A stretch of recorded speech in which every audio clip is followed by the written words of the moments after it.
Subscribe کیجئے ہمارے شبان الحدیث چینل کو، بیل آئیکن کو دبائیں ہمارے ویڈیوز کو سب سے پہلے دیکھنے کے لیے۔ اگر آپ ہمارے پروگرام کی لائیو اسٹریمنگ دیکھنا چاہتے ہیں تو آج ہی ہمارے فیس بک پیج بڑی مسجد کو لائک کریں۔ اما بعد فإن خير الحديث كتاب الله وخير الهدي هدي محمد صلى الله عليه وسلم وشر الأمور محدثاتها وكل محدثة بدعة وكل بدعة ضلالة وكل ضلالة في النار. أعوذ بالله السميع العليم من الشيطان الرجيم. بسم الله الرحمن الرحيم. يا أيها الذين آمنوا قوا أنفسكم وأهليكم نارا وقودها الناس والحجارة عليها ملائكة غلاظ شداد لا يعصون الله ما أمرهم ويفعلون ما يؤمرون. وقال النبي صلى الله عليه وسلم كل مولود يولد على الفطرة فأبواه يحودانه أو ينصرانه أو يمجسانه.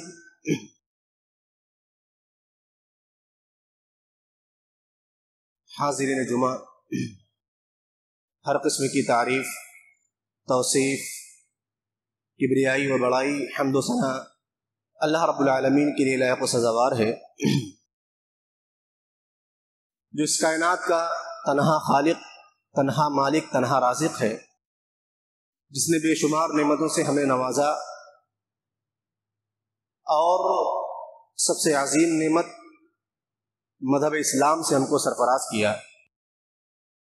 مختصر سی حمد و ثنا کے بعد بے شمار درود و سلام نازل ہوں تمام انبیاء اور رسول پر، خصوصاً آخری نبی جناب محمد رسول اللہ صلی اللہ علیہ وسلم پر، جنہیں اللہ رب العالمین نے ہماری رشد و ہدایت بنا کر اس کائنات کے اندر مبعوث فرمایا۔ اللہم صلی علیہ، اللہم بارک علیہ۔ معزز حاضرین،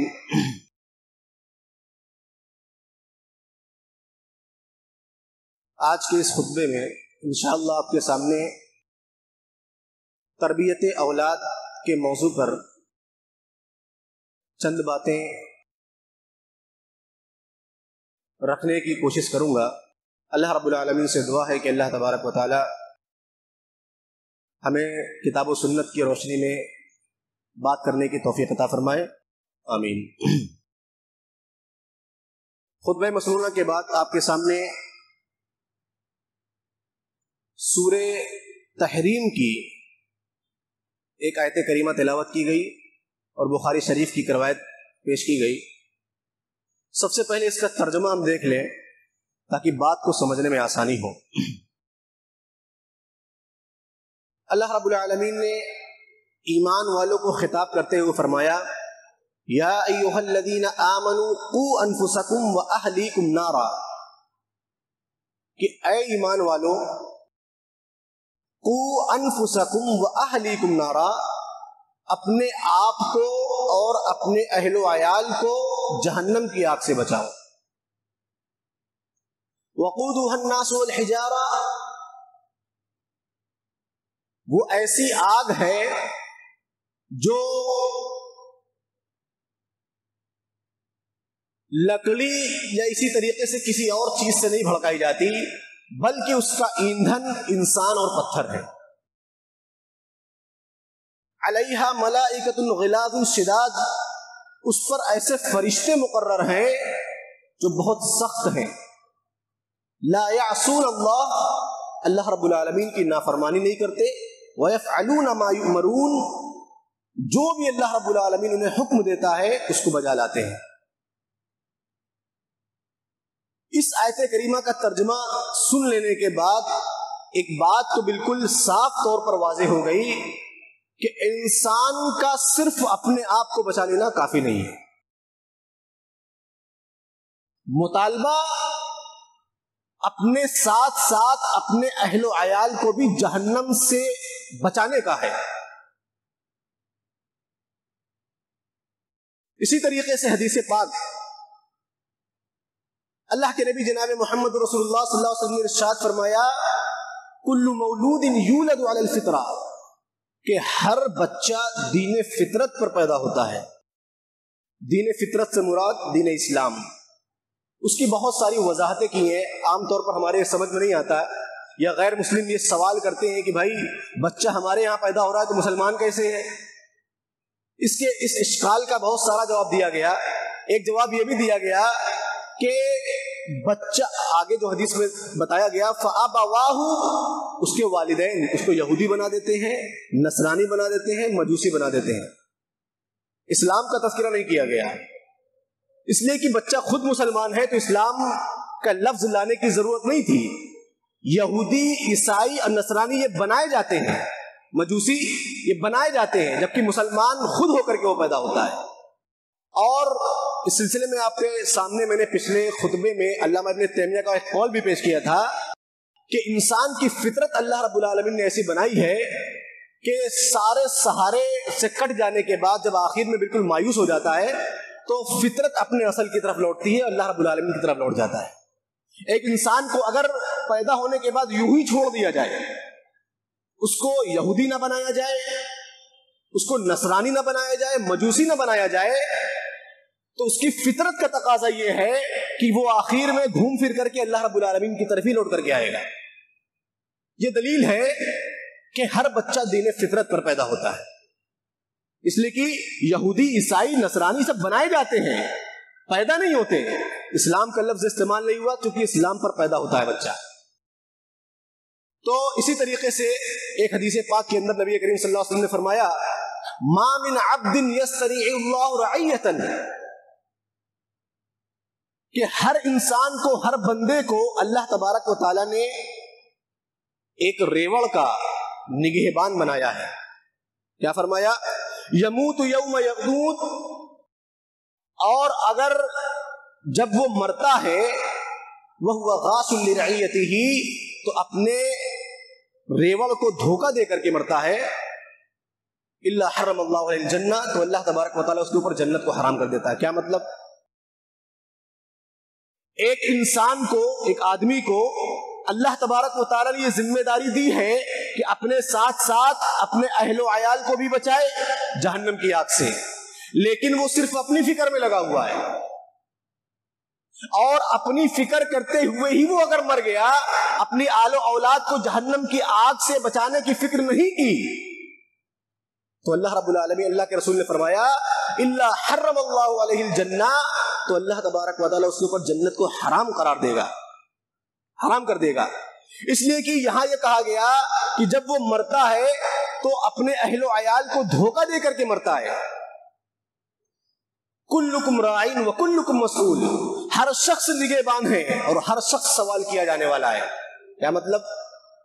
آل و اولاد کے تعلق سے ہر آدمی سوال کیا جانے والا ہے کہ اللہ رب العالمین نے تمہیں آل و اولاد سے نوازا، تو آخر تم نے ان کو بچانے کے لیے کیا کیا؟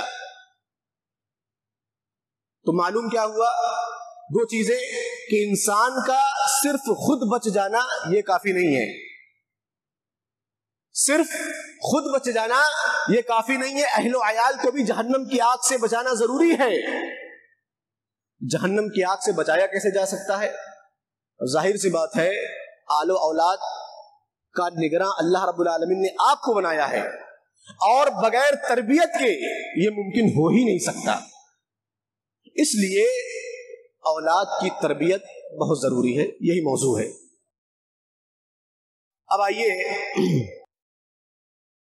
جو چند چیزیں آپ کے سامنے بیان کرنی ہے، اس کو بیان کرنے سے پہلے ایک چیز یہ سمجھ لیں کہ شریعت اسلامیہ کے اندر ماں باپ کی نگاہ میں اولاد کی حیثیت کیا ہے۔ حضرت عائشہ رضی اللہ تعالیٰ عنہ بیان کرتی ہیں، ترمذی شریف کی روایت، کہ نبی کریم صلی اللہ علیہ وسلم نے ارشاد فرمایا ان اطیب ما اکلتم من کسبکم، تمہاری سب سے بہترین کمائی وہ ہے جو تم اپنے ہاتھ سے کماؤ، وَإِنَّ أَوْلَادَكُمْ مِنْ كَسْبِكُمْ، اور تمہاری اولادیں یہ تمہاری کمائی ہیں۔ غور کرنے کی بات یہ ہے کہ آج آدمی کاروبار کے پیچھے جان جوخم میں ڈالے ہوئے ہیں، اگر پیچھے نہیں پڑے گا تو کاروبار ڈوب سکتا ہے، دکان پر نہیں بیٹھے گا تو دکان بیٹھ سکتی ہے، ختم ہو سکتی ہے۔ کس فکر کی وجہ سے کہ یہ ساری چیزیں ختم نہ ہو جائیں، یہ ساری چیزیں چھن نہ جائیں۔ جس کو احادیث کے اندر سب سے بہتر کمائی کہا گیا، اس کے اوپر آدمی کی توجہ ہی نہیں ہے، اولاد کے اوپر توجہ ہی نہیں ہے۔ پیدا کرنے کے بعد چھوڑ دیا، گھر کے ماحول میں جس ماحول میں وہ رہ رہا ہے ویسے ہی بڑھ رہا ہے، پل رہا ہے، اور آگے چل کر کے ہاتھ سے نکل گیا، لوگ شکایت کر رہے ہیں۔ تو شریعت اسلامیہ کی نگاہ میں اولاد کی جو حیثیت ہے ماں باپ کی نگاہ میں وہ سب سے بہتر کمائی کی شکل میں ہے۔ اب آئیے ان اصول کی طرف۔ موضوع بہت بڑا ہے، چند منٹ کے اندر اس کا احاطہ نہیں کیا جا سکتا، لیکن چند وہ اصول جو عام طور پر والدین بچوں کی تربیت میں نظر انداز کر دیتے ہیں، اس کی طرف آپ کی توجہ دلاتا ہوں۔ سب سے پہلی چیز اس سلسلے میں نام رکھنے کا مسئلہ آتا ہے، بچے کے نام کے سلسلے میں۔ آج تو ہمارا معاملہ یہ ہے کہ اگر گھر میں بچہ پیدا ہوتا ہے تو ہم پورے محلے کا نام اپنے ذہن و دماغ میں لے آتے ہیں کہ ایسا نام نہ ہو جو محلے میں کسی اور کا ہو، بالکل یونیک اور بالکل الگ ہونا چاہیے، سننے میں اچھا لگے اور بہت معنی کچھ بھی ہو، معنی اچھا ہو برا ہو یا ہو ہی نہ، اس سے کوئی لینا دینا نہیں ہے، لیکن نام ایسا ہونا چاہیے سننے میں بہت اچھا ہو۔ نہیں، ایسا نہیں ہونا چاہیے، اس لیے کہ تربیت کا پہلا زینہ بچے کے نام کی شکل میں اسلام نے ہمیں دیا ہے۔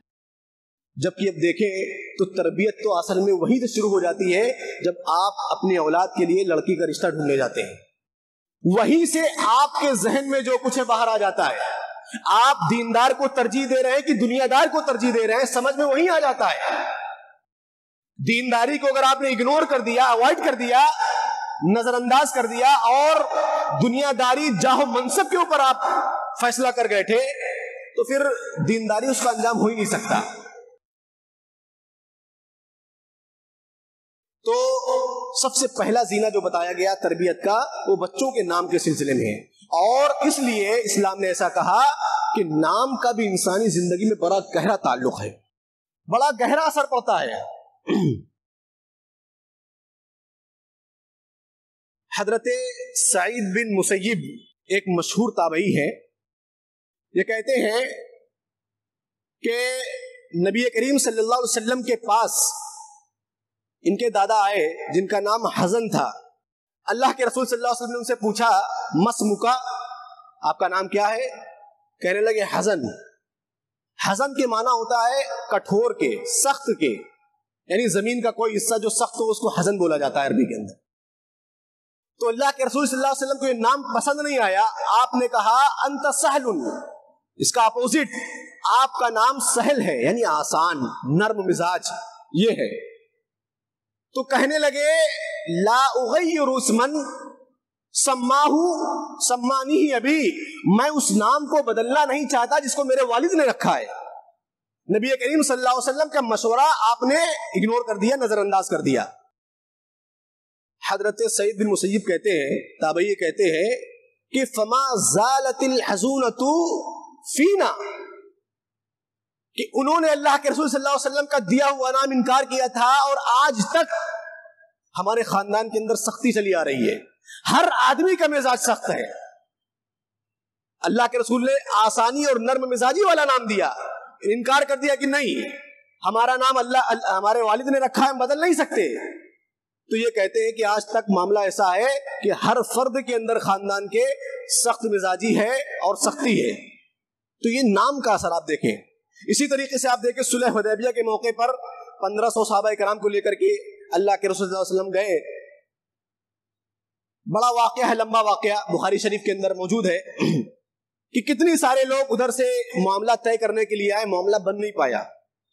آخر میں سہیل بن عمرو جب آئے کفار مکہ کی طرف سے، قریش مکہ کی طرف سے، تو نبی کریم صلی اللہ علیہ وسلم نے ان کو دیکھتے ہی کہہ دیا سہل اللہ لکم من امرکم، کہ اللہ تبارک و تعالیٰ نے تمہارے معاملے کو آسان کر دیا، کیونکہ معاملہ طے کرنے کے لیے سہیل تشریف لا رہے ہیں۔ سہیل کا معنی بھی آسان ہوتا ہے، نرم ہوتا ہے۔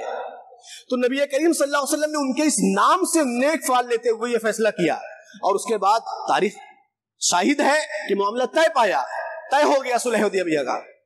تو آپ یہ دیکھیں انسان کی زندگی میں نام کا کتنا اثر ہے، اور نبی کریم صلی اللہ علیہ وسلم نے کہا بھی اپنے بچوں کے نام انبیاء کے نام پر رکھو، لہذا یہ ضروری ہے۔ اس لیے میں نے بتایا کہ تربیت کا پہلا زینہ بچوں کے نام کے سلسلے میں ہے۔ آپ ان کا نام اچھا رکھے، معنی دار رکھے، نبی کے اوپر رکھے، صحابہ کے اوپر رکھے، تابعی کے اوپر رکھے، اپنی منمانی نہ کریں اس معاملے میں، اس لیے کہ دین سے اس کا بڑا گہرا تعلق ہے، بچوں کی تربیت سے بڑا گہرا تعلق ہے۔ اسی طریقے سے یہ پہلی چیز تھی۔ دوسری چیز یہ ہے، یا دوسرا اصول دینی تعلیم کے سلسلے میں، یہ آپ اور ہم سب جانتے ہیں کہ دینی تعلیم بچوں کے لیے کتنی ضروری ہے۔ آج مسلمانوں کی اکثریت جہالت کا شکار ہے، پڑھ لکھنے کے باوجود، ڈاکٹر انجینئر بن جانے کے باوجود انہیں توحید کا مطلب نہیں پتا ہے، دین کا مطلب نہیں پتا ہے، اسلام کے جو ارکان ہیں ان کو نہیں پتا ہے، صرف اور صرف جہالت کی بنا پر، دین سے دوری کی بنا پر۔ اور یہ اس لیے بھی ضروری ہے کہ عقیدہ یہیں سے درست ہوتا ہے۔ عقیدہ آپ صرف خاندان میں پیدا ہو جائیں، اپنے آپ کو موحد کہیں، ہم فلاں ہیں ہم فلاں ہیں، اور اپنے آگے ٹیگ لگا لے، تو آپ کا عقیدہ درست نہیں ہوتا اس سے۔ آج دیکھیے بہت سارے لوگ ہیں اپنے آپ کو اہل الحدیث بھی کہتے ہیں، تعویذ اور شرک پتہ نہیں کیا کیا کر رہے ہیں۔ تو عقیدہ یہیں سے درست ہوتا ہے۔ جب آپ کے اندر دینی تعلیم نہیں ہے تو عقیدہ کس چیز کا کیسے درست ہوگا؟ اس سلسلے میں ایک واقعہ بہت زبردست ہے، آپ پڑھیے سورہ بروج کے اندر جو واقعہ بیان کیا گیا، وقت نہیں ہے، لمبا واقعہ ہے اصحاب اخدود کا، کہ کس طریقے سے ایک موحد بچے نے پورے شہر کے شہر کو مسلمان کر دیا۔ اس کا بہت بڑا فائدہ یہ ہے کہ آدمی کا جب عقیدہ درست ہوتا ہے، اس کے آس پاس کے لوگ بھی اس سے متاثر ہوتے ہیں، اور وہ بھی کہیں نہ کہیں اس سے فائدہ حاصل کرتے ہیں، اور ان کے اندر بھی عقیدے کی درستگی آ جاتی ہے۔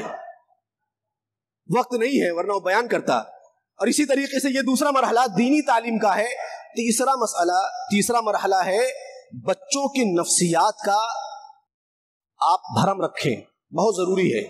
بچہ سمجھ کر کے ان کو نظر انداز نہ کریں، اس لیے کہ یہ چیزیں اتنی ضروری ہیں کہ اگر آج آپ ان کو نظر انداز کرتے ہیں، کل کو آپ کو بڑی بھاری قیمت چکانی پڑ سکتی ہے۔ نبی کریم صلی اللہ علیہ وسلم کا معاملہ یہ تھا کہ آپ بچوں کو بھی نظر انداز نہیں کرتے تھے۔ ہمارا ماحول یہ ہے کہ بچہ اگر پہلی صف میں کھڑا ہو جائے تو کنارے کر دیں گے یا پیچھے کر دیں گے۔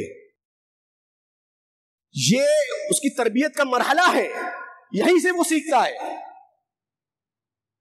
حضرت ابن عباس رضی اللہ تعالیٰ عنہ، حضرت سہل بن سعد کہتے ہیں کہ نبی کریم صلی اللہ علیہ وسلم کے پاس بہت سارے صحابہ کرام بیٹھے ہوئے تھے، بچے بھی بیٹھے ہوئے تھے۔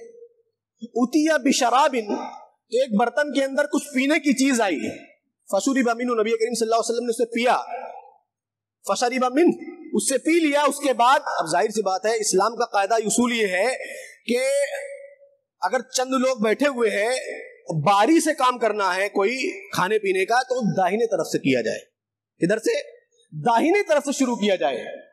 اور معاملہ یہاں ایسا ہے، عن یمین ہی غلام، یہاں دائنی طرف بچے بیٹھے ہوئے ہیں، وعن یسار ہی اشیاخ، بائیں طرف بزرگ بیٹھے ہوئے ہیں، حضرت ابو بکر جیسے صحابی بیٹھے ہوئے ہیں۔ انصاف کا تقاضا یہ ہے کہ بچوں کو دیا جائے، دائنی طرف بیٹھے ہوئے ہیں، اور بزرگوں کے احترام کا تقاضا یہ کہ پہلے ان کو دیا جائے۔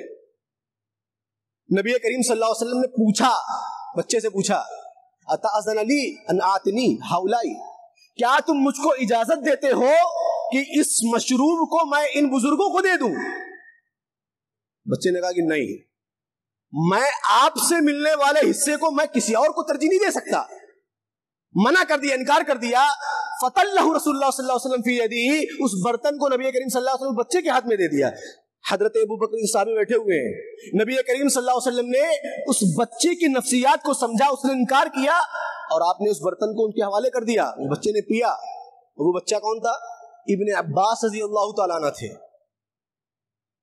تو آپ یہ دیکھیں کہ بچوں کی تربیت میں ان کی نفسیات کا خیال رکھنا بہت ضروری ہے۔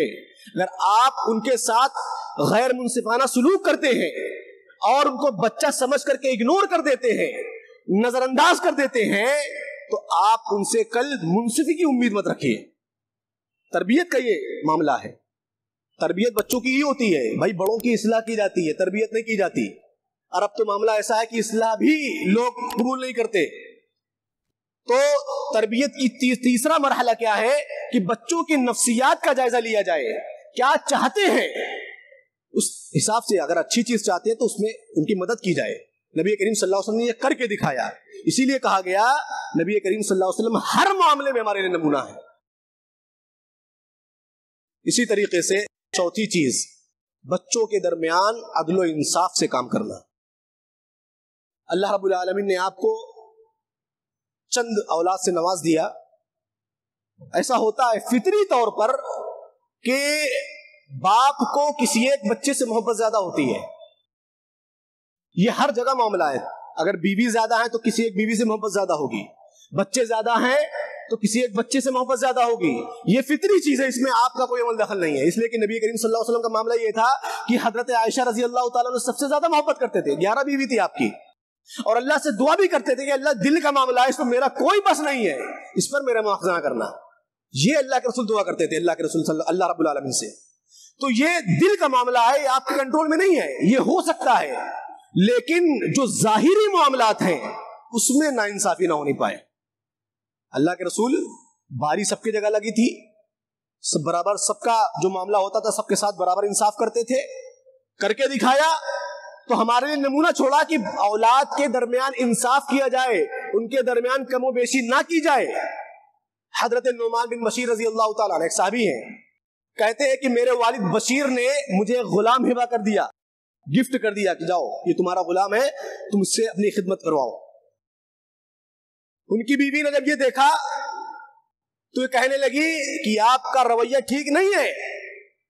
جب تک آپ نبی کریم صلی اللہ علیہ وسلم کو اس پر گواہ نہیں بنا لیتے میں مانوں گی نہیں. اس کے علاوہ آپ کی بھی اولادیں ہیں، سب کے ساتھ برابر کا سلوک کیا جانا چاہیے. آپ نے ایسا کیوں کیا؟ حضرت نعمان کہتے ہیں کہ نبی کریم صلی اللہ علیہ وسلم کے پاس میرے والد مجھے لے کر کے آئے، کہنے کہ اللہ کے رسول یہ میرا بیٹا ہے، بڑی محبت کرتا ہوں اس سے، میں نے اس کو ایک غلام ہبہ کیا ہے. اللہ کے رسول نے کہا چاہتے کیا ہو؟ کہ چاہتا یہ ہوں کہ آپ گواہ بن جائیں کہ میں نے اس کو ایک غلام دیا ہے. کہنے لگے الا کا ولد سوا ھذا، کیا اس کے علاوہ بھی تمہارے اور بچے ہیں؟ کہنے لگے ہاں ہیں. تو اللہ کے رسول نے فرمایا فلا تشہدنی، تو مجھے گواہ مت بناؤ. فإنی لا اشہد علی جور، اس لیے کہ میں ظلم کے اوپر گواہ نہیں بنتا. اللہ کے رسول صلی اللہ علیہ وسلم صاف طور پر اس کو ظلم کہا کہ آپ دلی کیفیت کا معاملہ الگ ہے، محبت کسی سے زیادہ ہو سکتی ہے، لیکن ظاہری معاملات میں اگر کسی کو زیادہ دیتے ہیں تو اور دیگر اولاد کے ساتھ آپ ظلم کر رہے ہیں اور اس کا غلط اثر پڑتا ہے. آپ ان کے ساتھ ظلم کر رہے ہیں تو کس بنا پر، کس بیس پر آپ ان سے کل انصاف کی اور رحم کی امید کرتے ہیں؟ تو یہ نہیں ہونا چاہیے. یہ بھی تربیت کا ایک اہم پہلو ہے کہ اولاد کے درمیان انصاف سے کام لیا جائے اور ان کے درمیان انصاف کو قائم کیا جائے. اسی طریقے سے ایک اور اہم چیز یہ کہ آپ یہ دیکھیں، آپ کی ذمہ داری ہے کہ آپ کی اولاد کس کے ساتھ اٹھتی بیٹھتی ہے، اس کی صحبت کا معاملہ کیسا ہے، کس کے ساتھ رہتی ہے، اٹھنا بیٹھنا پڑھنا لکھنا یہ کس کے ساتھ ہے، اچھے بچے ہیں کہ نہیں ہیں. شاعر کہتا ہے عن المرء لا تسل واسأل عن قرینہ، آدمی سے اس کے بارے میں نہ پوچھو، آدمی سے اس کی حقیقت مت پوچھو، بلکہ اس کے دوست سے پوچھو. اس لیے کہ ایک دوست دوسرے دوست کے دین پر ہوتا ہے، اسی کی راہ پر ہوتا ہے. تو معلوم کیا ہوا کہ یہ بھی تربیت کا ایک اہم پہلو ہے کہ آپ یہ دیکھیں، آپ کی ذمہ داری ہے کہ اولاد کس کے ساتھ آپ کی اٹھتی بیٹھتی ہے، اس کا رہنا سہنا کیسا ہے، صحبت کیسی ہے. نبی کریم صلی اللہ علیہ وسلم نے فرمایا، بہت مشہور حدیث ہے، مثل الجلیس الصالح، نیک آدمی کی مثال اور برے آدمی کی مثال. نیک آدمی کی مثال کو آپ صلی اللہ علیہ وسلم نے مشک بیچنے والے سے قرار دیا کہ وہاں تمہارا فائدہ ہی فائدہ ہے، خریدو گے تو بھی فائدہ ہے، اس کے پاس بیٹھو گے تو خوشبو تم کو لگا دے گا تو بھی فائدہ ہے.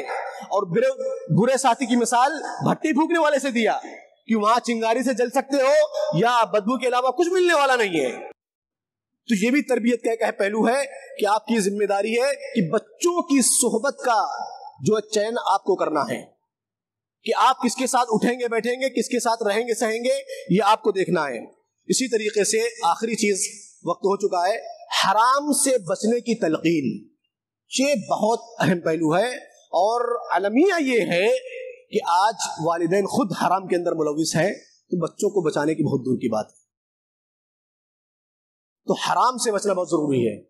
حرام آدمی جب غذا کھاتا ہے, اگر وہ حرام ہے تو ظاہر سی بات ہے آپ کی اولاد آپ کا خون ہے, آپ کے جسم کا حصہ ہے. آپ اگر حرام کھاتے ہیں تو وہی آپ کے جسم کا حصہ ہے, تو ان کے اوپر اس کا اثر پڑے گا. ظاہر سی بات ہے اگر آج آپ حرام غذا کھا رہے ہیں, حرام کاروبار کر رہے ہیں, تو آپ کا بچہ بھی بہت ممکن ہے اسی معاملے میں ملوث ہو جائے. اسی لیے اللہ کے رسول نے فرمایا حرام واضح ہے, حلال واضح ہے. جو چیزیں مشتبہ والی ان سے بچو. کچھ چیزیں ایسی ہیں آدمی کو نہیں سمجھ میں آتا کہ یار یہ حلال ہے کہ حرام ہے, لیکن اس سے بچنے کے لیے کہا گیا, اور جو بچ جائے وہ اپنی عزت اور اپنا دین دونوں بچا لے گیا. اور حرام کا تعلق دل سے ہے, اور جب دل, ایمان دل کے اندر ہوتا ہے, اور دل جب آدمی حرام کھائے گا تو اس کا اثر ایمان کے اوپر پڑے گا, اس لیے وہ حرام خور ہی پیدا ہوگا یا حرام خور ہی ہو جائے گا. حضرت نبی کریم صلی اللہ علیہ وسلم حضرت حسن رضی اللہ تعالیٰ کو لے کر کے جا رہے تھے, تو حضرت حسن نے صرف ایک کھجور, صدقے کی ایک کھجور اٹھا کر کے اپنے منہ میں ڈال لی. اللہ کے رسول نے دیکھا کہ تھوکو, باہر نکالو, ارمی بہا, ارے اس کو باہر پھینکو, فإنہا صدقۃ, اس لیے کہ صدقے کی کھجور ہے. اما علمتا, کیا تجھے معلوم نہیں ہے, انا لا ناکل الصدقہ, کہ ہم آل نبی کے لیے, اہل بیت کے لیے صدقے کا مال جائز نہیں ہے. یہ بچہ ہے, ایک کھجور کھا لیا کیا ہوتا, لیکن تربیت کو سامنے رکھا اور بچپن سے ہی یہ بتایا کہ حرام سے بچو, حرام خوری سے بچو. یہ چند اصول ہیں جو عام طور پر آج والدین بچوں کی تربیت میں نظر انداز کر دیتے ہیں. اللہ رب العالمین سے دعا ہے کہ اللہ تبارک و تعالی ہمیں ان اصولوں پر چلنے اور ان پر عمل کرنے کی توفیق عطا فرمائے. آمین, تقبل یا رب العالمین. ویڈیو اچھی لگی ہو تو اسے لائک کریں, دوسروں کے ساتھ شیئر کریں. نیچے والی ویڈیو کو بھی دیکھیں. اگر آپ نے ہمارے چینل کو سبسکرائب نہ کیا ہو